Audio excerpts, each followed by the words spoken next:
But as of right now, and as of and for the next few months, the hope is maybe, knock on mega desk, that he's back for September for the postseason stretch, which he's better in, anyways.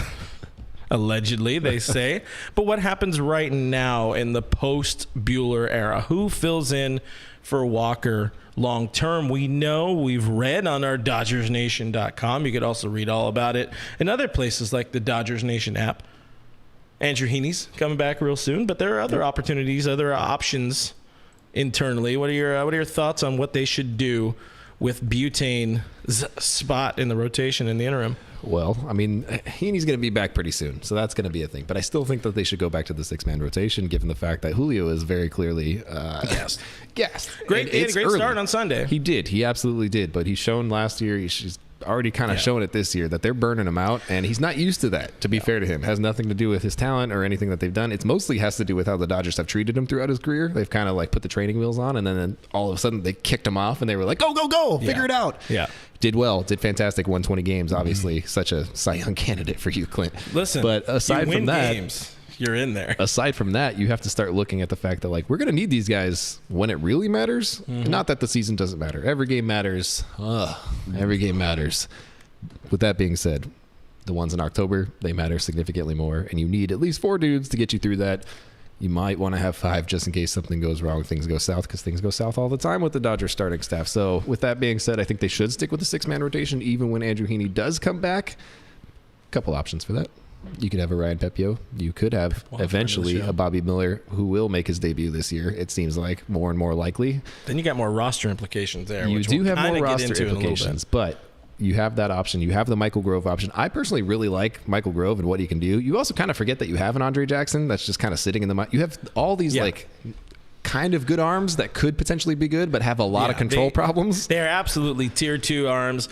Andre Jackson started out very not great this season. His first 5 or 6 games or something like that he was at. No, his first 7, 8 games, whatever it was. ERA was 9 at AAA. It was not looking good. His last 3-4 outings have been very solid and looking more promising and looking like a lot more of the guy we saw last year. Eric, who's the guy you turn to we got a few days off. We, in the communist sense, got a few days off coming up thanks to awkward scheduling, by the way. But Mitch White has seen a lot of starts. Dave wanted to ride Mitch White a lot the last time, waiting for Kershaw to come back. But you got Mitch White, like he said. You got Mikey Grove, friend of the show, not really, friend of the network. And, of course, Ryan Pepio, who's been on with us before. Andre Jackson, we haven't seen this year really, truly. Where do you go? Where do you fill? And especially if we're going with the 6-man rotation idea, because Heaney's going to be back this weekend. Right. What are you thinking? I'm thinking you go to just a tested individual who's been through all the wars. You go to Andrew Friedman, you get him on the phone, and you go get yourself a starting pitcher. That's who I'm going to. That is a money take. Because, look, I like Michael Grove. I like Mitch White. I like Pepio. But right now, they're all kind of fringy guys. Yes. And this team is too 100%. good, in the words of Dave Roberts, too talented to be relying on a fringy guy for starts. So I think you need to go out there and get another starter. And plus, if you're going to jockey around with the options, mathematically, you can't do it this year with the options limit to move Michael Grove, Mitch White, and Ryan Pepio up and down all of the time to fill all these holes. Who are you getting, though? I mean, it's all the same name. Luis Castillo, Frankie Montas, They're not going anywhere. Pablo Lopez. You go. Pablo is an option because the Marlins do have to make a decision on a couple guys this year. Yeah, That's he's different. He's not a free agent until 2025. Montas and Castillo aren't going anywhere. In my home run hit, without some serious prospect capital that I don't think this team can afford again. They purged last year, trading their top 2 guys to go out and get Scherzer and Trey Turner. We've had the argument where it was a good trade. We're not mad about it now, but I don't know if you can do that again. It's not an Anthony Davis level move, but it is blowing your load a little bit when you consider the talent that's available at the minor league level, the guys that people are actually going to want. And not to say that they're not going to want a Ryan Pepio, not to say that they're not going to want a Landon Knack, who's listed as like their top trade candidate or top trade chip or whatever it might be, because he is the closest to being big league ready in terms of his stuff. I just don't think you're going to get anybody that you want, anybody that you don't already have. That's the thing. You're not going to get an elite starter. But I will say, if they were going to make a move for somebody, it would be for somebody that is not on an expiring contract, that is not about to hit free agency, that is not in their final year of ARB or anything like that. It's got to be somebody that they can control for one more year and possibly get into the rotation long term if they're going to give up big prospect capital like Landon Knack, like Ryan Pepio, those kind of guys, or Michael Grobe. Or Diego Cartaya.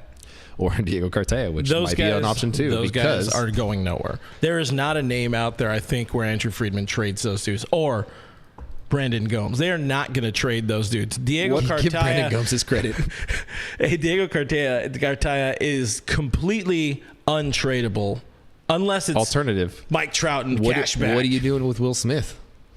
What are you doing with Will Smith? Like, Diego Cartaya is not going to play anywhere except for catcher. Will Smith is not going to play anywhere except for catcher. And you can't tandem those guys. Two top catching prospects in the game back-to-back years. I mean, we're already seeing people. I don't know. That's what I say. There's a DH. And to me, Diego Cartaya is not good enough for. There's a DH. You could conceivably have Cartaya and Will Smith in the future on the same roster. They should. I also believe Austin Barnes is going to be our backup catcher till I die. Just don't put Willie at first, and I'm good. Get him used to some third base again. He's done it in the past. I'm okay with the defensive versatility. He can't be that much worse than trying Edwin Rios at different points of time at third base. He's a brick wall with a hole in his glove, dude. Don't put him through that. He's a good catcher. Will Smith is a good catcher. He's become a lot better over the years. Yeah. I mean, I think they have. You don't get ranked like the number one farm system by multiple different reputable websites and companies without having some good prospects that people want. So I do think they have guys that people. At the same time, we want them. Right, but because you need them. I agree. You don't have a Kyber Ruiz or whatever it is, but I think you're going to trust. Like, you just got to trust this team to develop that talent, and that's what everyone said in the preseason was. Even if things go south for this Dodgers team, they have the prospect depth to make things happen if they need to. But to your guys' point, now everyone knows we need a starter, and now the price for all those names I just rattled off got even higher. I do have one home run swing name that's probably not going to happen, but could maybe happen if the Dodgers really shell out everything. We talked about him about a month and a half ago. Hunter Green on the Reds. That franchise is going absolutely nowhere. Absolutely nowhere, and that kid is dynamite. He's not going anywhere. What's in that pipe? you change up your Zin? What's going on here, dude? Actually, I'm off the Zin right now. You're off the Thank Zin? you. Oh, there it is. He's not well, look, right, Doug's not here to be really optimistic about things, so I'm trying to do my best. Okay, what do you give up for somebody who just won player of the week in the National League? He has an ERA like well north of 4. Yeah, but the stuff is there. The stuff is there. And you know what? It profiles better every time you're a Dodger. I would give up. I'm going back to the well. I want Rich Hill back on this team. I would give up Bobby Miller. I'd give up Pepio, and I'd give up Cartaya for Hunter Green. You just need to buy time through the regular season. Well, here's the thing: you have guys like Danny Duffy coming. You have guys like Dustin May coming. Probably. So this is the duct tape approach. I think this does kind of change the path that they take with Dustin May a little bit, slightly adjust things a little bit. I think it's going to be a situation where you might have late in the season a Walker Buehler Dustin May tandem start, and that's going to probably be something that carries you through September and possibly into the postseason. And if you can pair a Walker Buehler with a Dustin May together, just because of the stuff and movement and arm slot and angle, it's going to be a pretty good, devastating firepower back-to-back kind of guys who can fill out possibly an entire game together, which is going to be phenomenal. But I just do think it's going to be a duct tape approach for Andrew Friedman. I don't think he's going to go out there and get a giant name for you. I don't think he's going to get a guy that everybody wants. If he happens to go out and get somebody, it is going to be a Tyler Anderson, a guy who has like the good peripheral numbers, whose numbers haven't been there, who makes very little money and is probably going to cost a prospect that's lower than a top 30 somehow. And that's just going to be how it is. Or somebody wants to get off their books. Maybe we can give them David Price for free.